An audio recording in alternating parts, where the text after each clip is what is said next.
Olá!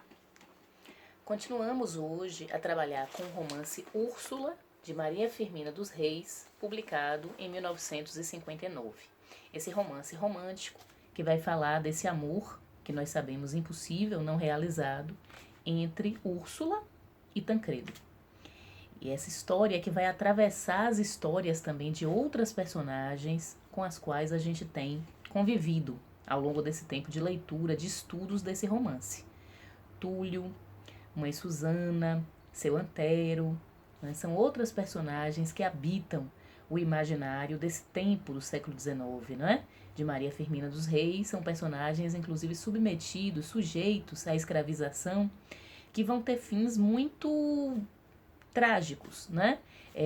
A morte de Mãe Susana, de Túlio, e a decadência pelo empobrecimento, pela bebedeira de Seu Antero, né? Um africano velho, escravizado. Mas eu gostaria de trazer aqui para esse fechamento de interpretação do romance, essa cena que está no capítulo 20, né? E que nos fala de dois outros personagens. Um deles é o comendador, Fernando P. Se a gente falasse de um vilão, né? De uma novela, ele seria o nosso vilão. Vamos falar um pouco sobre esse comendador, Fernando P. E a própria Úrsula. Qual o desfecho, né, que Maria Firmina dos Reis constrói para a vida dessas personagens? E esse desfecho, ele está, obviamente, também trançado com o encaminhamento que é dado às vidas dos personagens Túlio, Mãe Susana, Antero, né? Então, se a gente lê aqui no capítulo 20, essa cena de confronto entre o padre e o comendador, Fernando P., nosso vilão, o padre acusa o comendador dizendo: fostes tu. Ele está negando que ele é assassino. Com um acento grave de quem vai julgar, né, o padre diz a Fernando P.: a infeliz sucumbiu à força de horríveis maus tratos. Martirizastes a pobre velha, inocente, e que não teve parte na desaparição de Úrsula. Não vô-lo provava, de sincera ingenuidade, sua negativa franca e firme?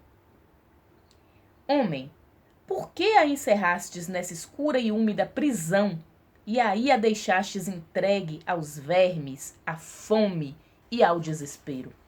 Né? A gente sabe que pelo fato de Mãe Susana não ter entregado o paradeiro de Úrsula, que se casava com Tancredo, não é? E que se torna o grande amor do comendador Fernando P., que queria impedir esse casamento, tomá-la como esposa. E a Mãe Susana protege Úrsula, o paradeiro de Úrsula, o casamento de Úrsula, o amor de Úrsula, e por isso morre. Né? É colocada na prisão, é torturada, né? Tem uma cena do romance no capítulo 16 em que o Fernando P. vai dizer, né? Olha aqui, encontrei a página.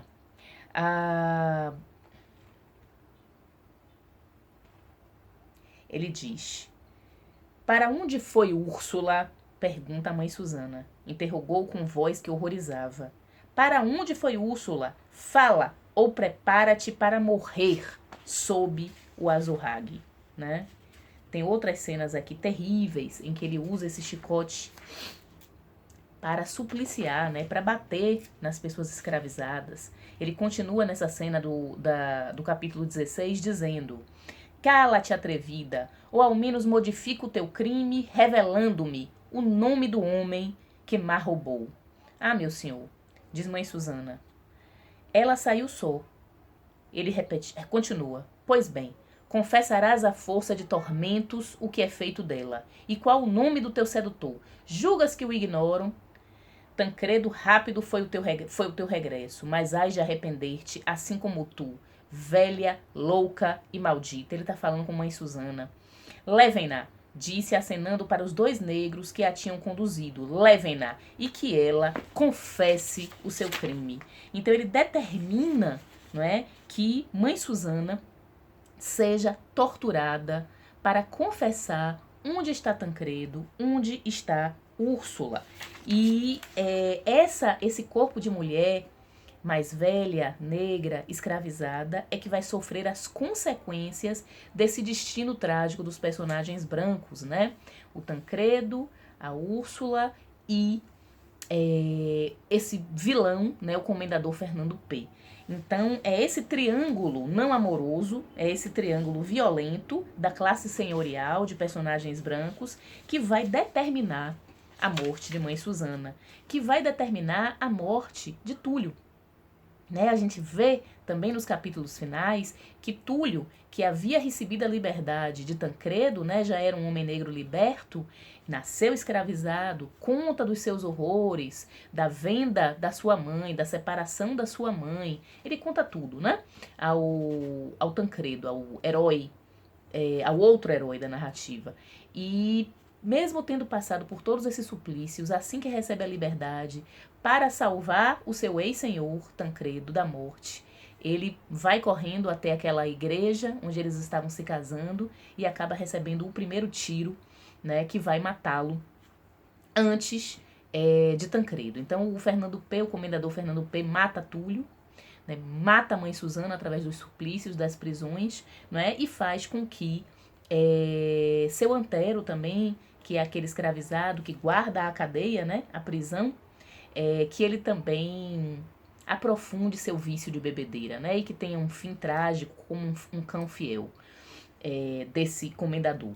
Então observe que os três personagens negros da narrativa, escravizados, no caso de Túlio, ex-escravizado, que foi liberto ao longo da narrativa, eles três têm a morte, a tragédia nos seus destinos, a decadência, em função das peripécias, dos sentimentos, dos desejos, dos desígnios, das ordens, né, das personagens brancas. Então essas personagens da classe senhorial que têm o poder de amar, de não ser amado, de odiar, de matar, de se arrepender, são essas as pessoas que vão acabar construindo, né, a tragédia do destino daqueles pobres escravizados, daquelas pessoas negras que vão inclusive ser presas e torturadas.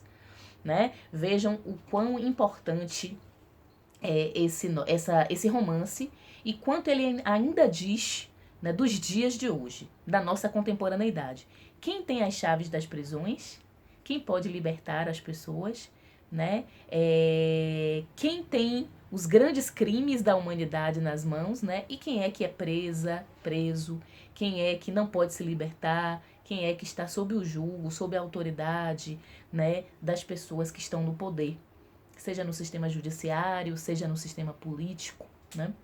Então, continuando, eu quero ler uma última cena do romance, aqui no capítulo 20, em que o padre, eu quero trazer a questão da moralidade e da religião aqui pra gente também fechar algumas interpretações que a gente já começou. O padre diz ao comendador Fernando P, assassino de Tancredo, de Túlio, de Paulo e de Susana, monstro. O padre acusa o comendador, né? Orgulhoso e vingativo que sois, e não sentistes que Deus observava os malvados e que os pune ainda na terra. Em vossa louca e vaidosa ideia, julgastes-vos grande e esmagastes aos vossos semelhantes que eram fracos e estavam inermes. Como a fera dos bosques, acometestes a Tancredo e covardemente o assassinastes como um verdugo cruel, né? Alguém que punistes a Susana de um crime que ela não tinha. Tremes, ó, eis aí o vosso primeiro castigo. A infeliz Úrsula enlouqueceu de dor, e a sua loucura mirrou-vos a esperança de seu amor. Fernando, chorai o pranto do arrependimento. Sede caritativo e sincero, que são vias para a remissão de vossos enormes pecados. Ainda é tempo. Escutai por esta boca impura a voz do Senhor, que na sua extrema bondade talvez vos perdoe. Observe que o padre, naquela conversa com Tancredo, depois que ele comete todas essas mortes, esses assassinatos, essas violências contra os personagens escravizados, né, o padre está pedindo que ele se arrependa. E aí vem o papel da religião, né? Em nenhum momento esse padre vai denunciar os crimes do comendador Fernando P, que é um homem poderoso, que é senhor de escravos, é dono de propriedades. Ele vai ter uma relação ali individual com aquele homem pedindo que ele se arrependa. E que Deus será aquele que vai lhe julgar. Ou seja, esse homem não vai ser submetido a um sistema de justiça. Ele não vai ser preso, ele não vai ser condenado pela morte, pela tortura de tantas pessoas. Ele vai apenas ter que se relacionar ali com um castigo, com uma consciência, com uma culpa, com um arrependimento, portanto, com um sistema moral da religião cristã católica naquele momento ali, no século XIX, que era essa religiosidade que tinha plena consciência, né, da escravidão, do sistema escravocrata, das suas torturas, dos seus crimes, mas que esses padres, esses representantes dessa religião, dessa igreja, simplesmente pediam aos senhores que se arrependessem dos seus pecados, tomavam as confissões, inclusive cobravam por isso. Então, tem uma questão que eu gostaria de trazer para vocês, queria que vocês anotassem, né, nesse estudo do romance Úrsula, de Maria Firmina dos Reis, que vocês estão fazendo, a pergunta que eu faço para vocês hoje, né, até que ponto as religiões nos ajudam, né, a entendermos os sistemas de poder que se executam contra os mais vulneráveis? Até que ponto a religião nos ajuda a lutar contra os sistemas de opressão que são executados contra as pessoas mais vulneráveis, né? Contra as pessoas negras, pobres, indígenas, contra mulheres, né? Então, será que a religião realmente, ela pode até nos ajudar a compreender espiritualmente, mas será que ela denuncia? Será que ela nos ajuda a lutar contra a opressão, né? No caso desse romance, Úrsula, Maria Firmina está nos dizendo que não. Inclusive, ao final, nós vemos o grande vilão, o comendador Fernando P, convertido à religião católica, né? E ele se torna um frei, né? Observe que lá no epílogo, né, no final, no fechamento do romance, só um homem conhecia o assassino. Mas esse homem era incapaz de uma denúncia. Esse homem só curava da alma. E a sua missão era toda de paz. Bem, existia um homem que havia se convertido recentemente e ninguém sabia quem era ele no convento. Ele chamava-se Frei Luís de Santa Úrsula. Então, o comendador Fernando P, ele se arrepende, entra num convento e só um homem, que era o padre, sabia de todos os seus crimes, mas nunca o denunciou. Então, eu queria que, com essa pergunta anotada, que eu fiz a vocês refletissem um pouco sobre o momento atual, né? O momento da sociedade da gente. Quer dizer, as religiões nos ajudam a lutar contra as opressões? Elas podem até trabalhar no arrependimento, nas culpas internas, né? Nas conversas ali individuais. Mas ela nos ajuda a lutar contra os sistemas de opressão?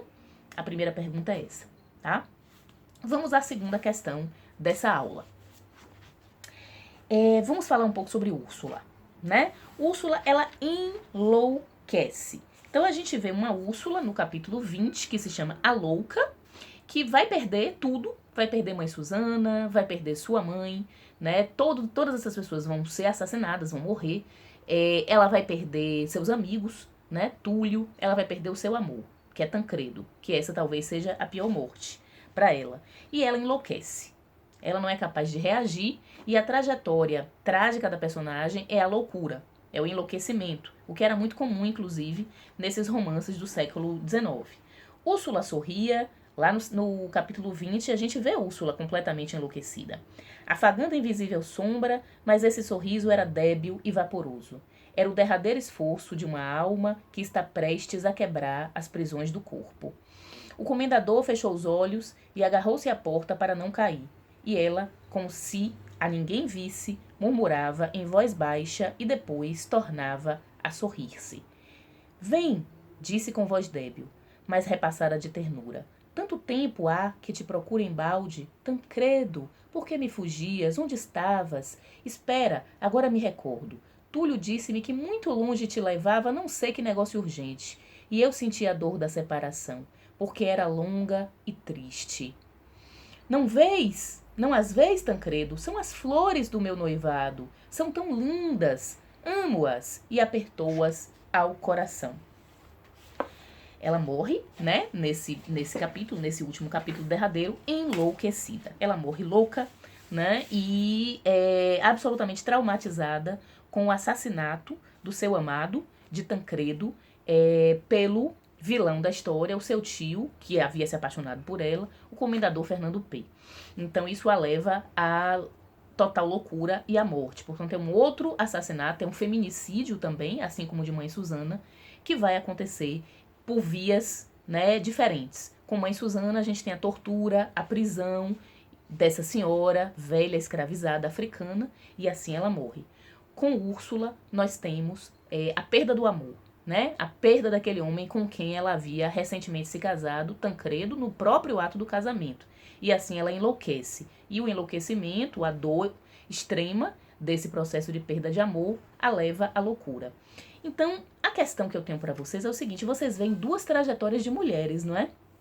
Nesse romance, há algumas, mas aquelas que a gente mais, as quais a gente mais presta atenção, aquelas que nos comovem mais, que tem mais detalhes, mais cenas, são a de Úrsula, né, a protagonista, a heroína romântica, e Mãe Susana. Então, vocês observem que há uma diferença. Eu queria que uma segunda pergunta, né, numa segunda pergunta, vocês respondessem, né, escrevessem sobre isso. Qual a diferença entre a tragédia de Mãe Susana e a tragédia de Úrsula? Ambas morrem, ambas têm destinos trágicos, mas quais são os dramas que levam Mãe Susana à morte e quais são os dramas que levam Úrsula à morte? Qual a diferença, ali para o século XIX, entre o destino de uma mulher branca, da classe senhorial, Úrsula, e o destino de uma mulher negra, africana, escravizada, né? Que é a Mãe Susana. Então, queria que vocês comparassem esses destinos. Quais são as diferenças? Para a gente entender, né, essas diferenças históricas entre mulheres negras e mulheres brancas. Essa é a segunda pergunta. Vamos à terceira e última para fecharmos. Uma questão biográfica da vida da escritora, de Maria Firmina dos Reis, né? A gente sempre, quando a gente estuda uma obra, a gente se pergunta, né? Quanto da vida daquela escritora, daquele escritor, está naquela obra, né? Que cenas da vida aquela pessoa realmente viveu e às vezes está reinventando naquele texto, naquela narração, naquela história que conta, naquele poema, na imagem do poema que cria. Há sempre um pouco da biografia, da vida, da trajetória da escritora, do escritor, na obra que escreve, né? E a gente sabe de Maria Firmina, por conta do diário, né, dos diários que escreve e que deixou, né, que ela sofria com um amor impossível, né? Um amor por um homem mais jovem, que se casa, que não casa com ela, né, embora se amassem, segundo seus diários, e ela vai dizer que é porque ela era mulata e pobre. Ela era uma mulher negra e pobre, né, uma professora de classe trabalhadora, professora primária, e por isso que ela não tinha conseguido realizar aquele amor. Então, para a própria escritora, Maria Firmina dos Reis, para a vida dela, há uma dor, há um ferimento de amor, né? Há um amor que não foi realizado em vida. Então, eu queria, na pergunta número 3, né, que vocês pensassem sobre essa diferença, né? A vida de Maria Firmina dos Reis, a escritora maranhense, né, uma maranhense, que escreve o primeiro romance abolicionista do país, Úrsula, e a história de Úrsula. Será que ela projeta a dor de não ter realizado o seu amor no destino de uma personagem branca? Né? Será que ela projeta essa frustração amorosa e essa dor visceral no destino de Úrsula, na sua morte, no seu enlouquecimento? Quanto de si mesma talvez ela coloque na personagem que ela cria e que protagoniza o romance? Quer dizer, assim como ela cria um pseudônimo, uma maranhense, para assinar o seu romance de 1859, será que ela também não cria, né, um alter ego, uma outra pessoa, uma personagem, para encenar, reinventar a dor que ela sentia? Será que ela não está criando essa personagem para entender a dor que ela sentia, para cicatrizar a dor que ela sentia? Então, são muitas perguntas assim que compõem essa terceira pergunta, que é para a gente entender também a função da literatura nas nossas vidas, né? Quando a gente escreve, quando a gente lê as histórias dos outros, quando a gente pensa, rememora as nossas próprias histórias, a gente está tentando lidar talvez com uma ferida que ainda não cicatrizou, com uma dor, com um sofrimento que a gente está vivendo naquele momento, e através da escrita, da contação de uma história, da criação de um poema, a gente talvez esteja lidando com essa dor que a sociedade nos impõe, né? Que as impossibilidades da vida, as violências da vida nos impõem. Então a terceira pergunta é essa, né? Vocês acham que Maria Firmina projeta a sua própria vida na personagem Úrsula, né? E vocês? Para vocês, a escrita, quando vocês escrevem, né? Literatura, nesses trabalhos que a gente tem feito dentro do presídio, para vocês, qual é a função da escrita? Como vocês se sentem ao escreverem? Funciona como um remédio, como um gesto de autorreconhecimento, intensificando a dor, relembrando a dor? É uma forma de liberdade? Então, essas são as nossas 3 perguntas para finalizarmos a interpretação do romance Úrsula. Sintam-se abraçadas e espero vê-las em breve e em liberdade.